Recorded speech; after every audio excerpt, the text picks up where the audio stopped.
আসসালামু আলাইকুম প্রিয় দর্শক। অবশেষে নবম পে স্কেল নিয়ে সুখবর আসতে যাচ্ছে। সরকারি কর্মচারী যারা আছেন, আমি বারবার আমার ভিডিওতে সরকারি কর্মচারীদের কথা এজন্য বলি, কর্মকর্তাদের কথা বলি না, কম বলি। বলি না বলতে ভুল, কম বলি। কারণ হলো এই যে কর্মকর্তারা অষ্টম পে স্কেলের যে বেতন বৈষম্য তৈরি হয়েছে কর্মকর্তা এবং কর্মচারীদের মাঝে, সেখানে আসলে ভুক্তভোগী সরকারি কর্মচারীরা, অর্থাৎ 11তম গ্রেড থেকে 20তম গ্রেডের যে সকল কর্মচারী আছে তারাই বেতন বৈষম্যের শিকার।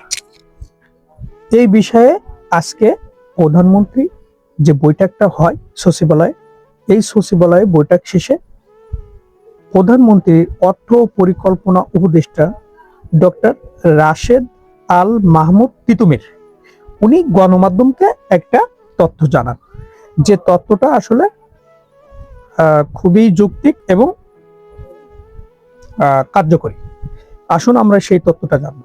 তথ্যটা হলো এই, আমি কয়েকটা ধাপে বিশ্লেষণ করছি, মনোযোগ দিয়ে শুনবেন। তথ্যটা হলো এই, গত 25 সালের পে কমিশন যে চূড়ান্ত রিপোর্টটা প্রদান করেন অন্তর্বর্তী সরকারের কাছে, ওই সরকারের তখন দায়িত্ব হয় ওইটাকে বাস্তবায়ন করা। কিন্তু পে কমিশনের রিপোর্ট অনুযায়ী পে স্কেল বাস্তবায়ন করার জন্য তার আগে কয়েকটি প্রক্রিয়া বাস্তবায়ন করতে হয়। সেই বাস্তবায়নের অংশ হিসাবে গত ফেব্রুয়ারি মাসের 8 তারিখে অন্তর্বর্তী সরকার একটা পর্যালোচনা কমিটি গঠন করে। ও তার ভিতরে জানিয়ে রাখি, আজকের সবাই কিন্তু দেশের গুরুত্বপূর্ণ ব্যক্তি যারা পে স্কেলের সাথে সংশ্লিষ্ট এবং পে স্কেল বাস্তবায়ন করবেন তারাই কিন্তু উপস্থিত ছিলেন। তো আসুন আমরা পরবর্তী ধাপে যাই, যে যখন 8 তারিখে পে স্কেল বাস্তবায়নের জন্য পর্যালোচনা কমিটি গঠন করা হয় এবং 12 ফেব্রুয়ারি নির্বাচন হওয়ার কারণে তারা তাদের কার্যক্রমকে এগিয়ে নিয়ে যেতে পারেন নাই।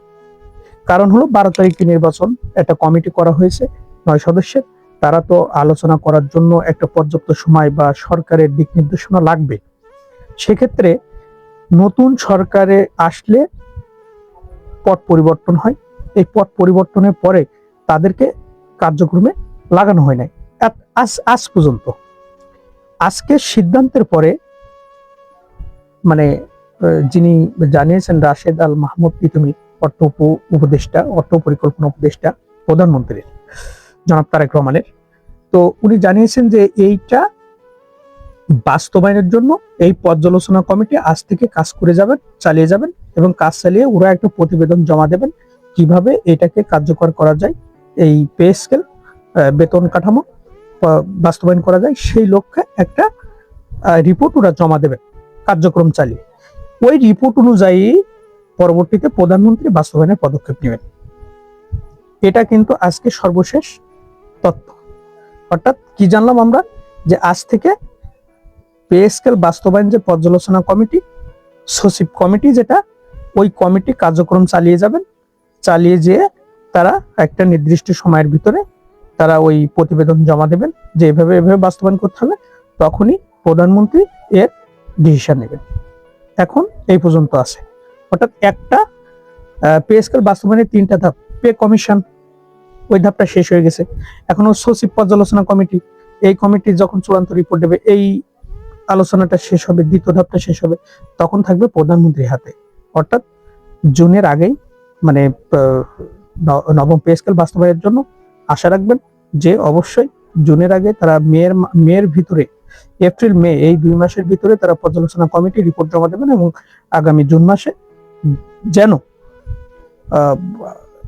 নতুন যে বাজেট ঘোষণা করা হবে ওই বাজেটে এই পে স্কেল থাকে, এটা তারা করবেন এতটুকু আশা করা যায়। কারণ যেহেতু পর্যালোচনা কমিটি দীর্ঘদিন কাজ করতে পারে না, তারা কাজ করলে দ্রুত সময়ের ভিতরে হয়ে যাবে ইনশাল্লাহ।